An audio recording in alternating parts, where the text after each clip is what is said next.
الخدعة. أنا من الناس اللي كنت أفتكر أن التعاطي حرية شخصية. والبداية قلت له شنو هذا يا نصور؟ قال أنت بتنجح ولا لا؟ ولكن الحبوب ازعجتني أبغى أنام. لما يقول لي الباش مهندس ترى يقولون ما يفك الحبوب إلا الخمر. وهو الفضيحة. قال لي يا أخوي ترى ما في حل إلا الحشيش، ترى الحشيش ما في ريحة. وهو الفضيحة. من الدخان إلى الحبوب إلى الخمر إلى الحشيش إلى شرف إلى عرض.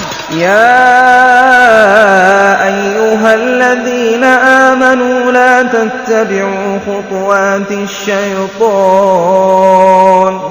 ومن يتبع خطوات الشيطان فإنه يأمر بالفحشاء والمنكر. والنهاية كانت من حبة ولا كنت أتصور الحبة كذا.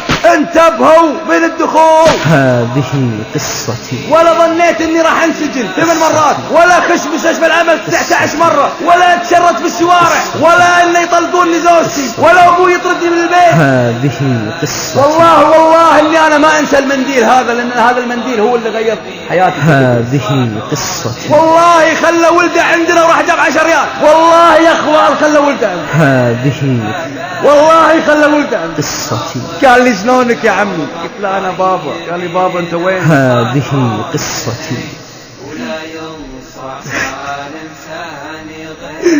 بابا لا تروح عني بعيد بعد. هذه قصتي. فقال مات يوسف يكرموني يحطوني في برميل الزبالة دم، مفروض يودوني المستشفى، بس هذول اعز الناس عندي احسن مكان يودوني هذا. والنتيجة صرت في الشوارع علي سروال طويل وفلينة ووسخ وحافي وامشي مثل المينون. ومن أعرض عن ذكري فإن له معيشة ضنكا ونحشره يوم القيامة أعمى. قصة. طلعت من باب الصالة إلى باب الحوش، يوم شفتني تحت باب الشارع يوم تطير علي مثل السوبرمان مسكينة، لأنه ما تبغاني يطلع بالشارع معاي المعصية عشان الجيران يشوفوني، وهي جايت لي تركض يوم اخذها وادفها كذا ومطيح على راسها. والله انها ما قدرت ترفع راسها، والله انها ما قدرت ترفع راسها. والعاقبة والله اني يا جماعة والله ان بعد 100 متر طلعت من البيت، والله ان ما لقيت الا راسي تحت وريولي فوق، يطقون فيني عالم. منو فيكم يحب الحياة هذه؟ منو فيكم يحب الحياة هذه؟ منو فيكم يحب الحياة هذه؟ صدى الشموخ للإنتاج الإعلامي والتوزيع بعنيزة